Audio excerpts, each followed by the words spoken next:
Nous nous sommes procurés des factures de ces formations qui, à en croire ce salarié, n'auraient pas eu lieu. Parfois, leurs intitulés sont un peu vagues. Utiliser Internet avec Excel.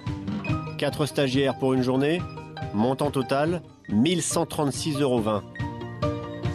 Toutes ces factures comportent aussi les noms des clients, des hôtels ou des restaurants qui ont acheté des sites à Apicius. Pour en avoir le cœur net, nous en avons contacté quelques-uns en nous faisant passer pour un restaurateur. Et ils confirment qu'Apicius proposerait bien des fausses formations. Sur le premier site, on l'a fait. Oui. Et vous avez pu passer combien? Enfin, je suis un peu indiscret dans mes questions. On a dû passer 2 jours, l'équivalent de 2 journées. Oui. 2 journées de formation fictive. Bon, il y a toujours des arrangements possibles, c'est sûr. Et ça marche, ça, il n'y a pas de problème? Ah oui, oui. Oui, il faut bien. De toute façon, ils savent comment faire pour l'organiser, quoi. Ils ont magouillé pour faire passer les 2 tiers sur un budget de formation. C'est-à-dire? C'est-à-dire qu'ils ont fait déclarer des formations, si vous voulez. Non, il n'y a pas trop de beaux, parce qu'ils l'ont fait une fois avec beaucoup. Et j'avais entendu parler de quoi que ce soit. Apicius a longtemps hésité à nous répondre. Elle nous a même poursuivis en justice pour obtenir un droit de regard sur notre reportage. En vain. Finalement, c'est son avocat qui nous reçoit. Face à toutes les déclarations que vous avez pu recueillir, ci et là, de personnes peut-être jalouses, peut-être rancunières, peut-être animées par je ne sais quel sentiment, moi je vous dis, j'ai les éléments de preuve objectifs qui démontrent la parfaite régularité de l'activité de la société Apicius. Il fait allusion notamment à un contrôle du service antifraude du ministère qui n'a rien trouvé de suspect. Un autre organisme a aussi mené son enquête sans rien déceler non plus. C'est le FAFI, la Caisse des hôtels-restaurants, qui paye et contrôle les formations professionnelles du secteur. Son directeur a accepté de nous recevoir, mais le dossier Apicius le met mal à l'aise. Là, le problème de ce qu'on me parlait, ce sujet, je ne veux pas l'aborder. Encore une fois, je vous dis que je ne l'aborderai pas. C'est parce qu'il y a un problème conflictuel entre un employeur et des salariés, et ça rejaillit sur beaucoup de gens. Et c'est un sujet qu'il ne faut pas aborder parce que c'est un sujet que je ne veux pas aborder et je ne l'aborderai pas.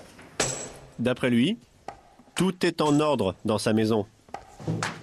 L'an dernier, il a financé la formation de 170 000 salariés.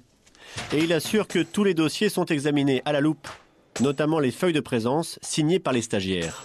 C'est le document essentiel dans la formation aujourd'hui.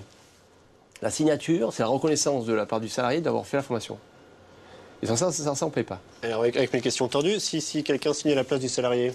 Ça arrive. Ça peut arriver. Ça a l'air quand même facile. Non, ça a l'air facile. C'est un faux que vous faites. C'est un faux que vous faites. Oui, c'est un faux, oui.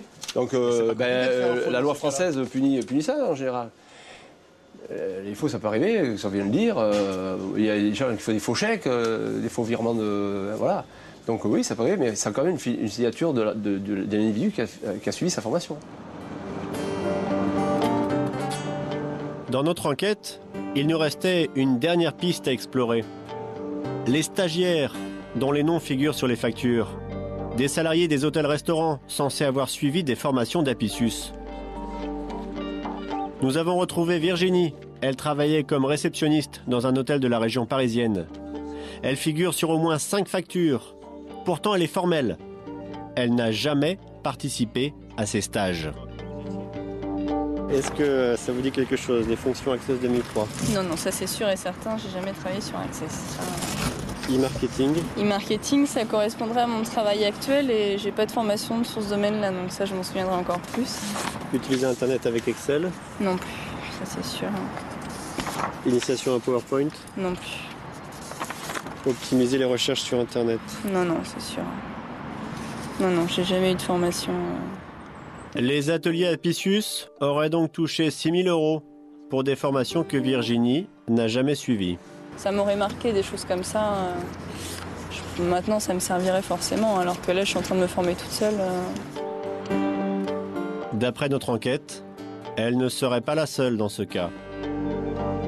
Autant de salariés qui n'ont pas bénéficié de l'argent de la formation professionnelle, censé pourtant leur donner une nouvelle chance.